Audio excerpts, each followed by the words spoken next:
Thinis was a city of the ancient Egyptian civilization, whilst Thinis and its alternative, this, were the Greek names of the city.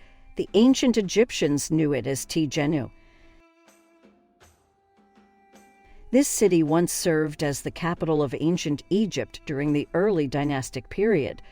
The existence of Thinis is attested by ancient authors, such as Manetho, widely believed to have been an Egyptian priest who lived during the Ptolemaic period. Reference to Thinis is made also in religious texts, such as certain spells found in the Book of Going Forth by Day, better known as the Book of the Dead. In spite of references to this city in the literary sources, the exact location of Thinis is still unknown, and therefore remains a great mystery amongst archaeologists and Egyptologists. As a result of this, Thinis is often called a lost city. First capital. The first dynasty of Egypt was established when Upper and Lower Egypt were united under the rule of one pharaoh. According to the writer Manetho, the founder of the 18th dynasty was a man by the name of Menes, who is today identified with Narmer, once thought to have been his successor.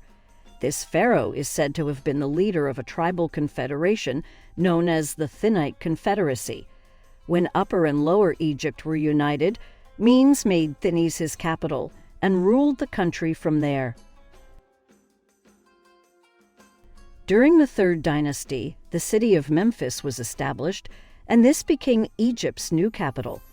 As a result of this shift, the importance of Thinis suffered a decline.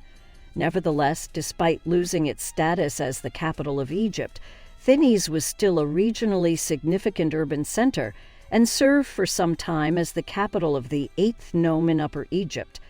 It would eventually be replaced by Abydos as the capital of this nome. Lasting wealth.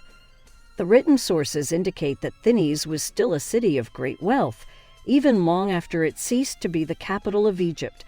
During the reign of Thutmose III, the 6th pharaoh of the 18th dynasty, the yearly tax imposed on Thinis is recorded to have included 6 debens of gold, half a deben of silver, as well as produce such as grain, cattle, and honey. The wealth of Thinis is evident when compared to nearby Abydos, which was taxed more lightly. For instance, Abydos was required to pay 3 debens of gold each year, which is half of that paid by Thinis. As another example, whilst Abydos was taxed 3 sacks of grain per year, 62 sacks were required of Thinis. It may be added that the city was not only prosperous, but was also a regional powerhouse.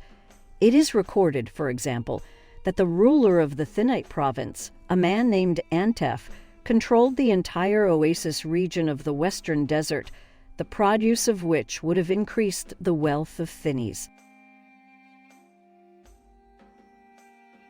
Religious significance of Thinis. Thinis also has a significant role in the religious beliefs of the ancient Egyptians. This city has been referred to in some of the spells from the Book of Going Forth by Day. Spell 18, for instance, contains the following words: O Thoth, who didst vindicate Osiris against his enemies, vindicate, name, against his enemies in the great council that is in Abydos on this night of the H3KR feast, at the counting of the dead, at the stock-taking of the blessed, when dancing took place at Tjenu. Although Thinis is well attested in the written sources, the exact location of the ancient city remains a mystery.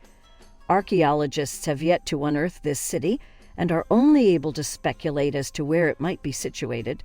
It has been suggested that Thinis would have been located close to Abydos, and the most likely candidate is the modern-day city of Girga.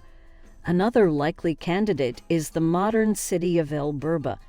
The discovery of this lost city would indeed enhance our understanding of the ancient Egypt's early dynastic period.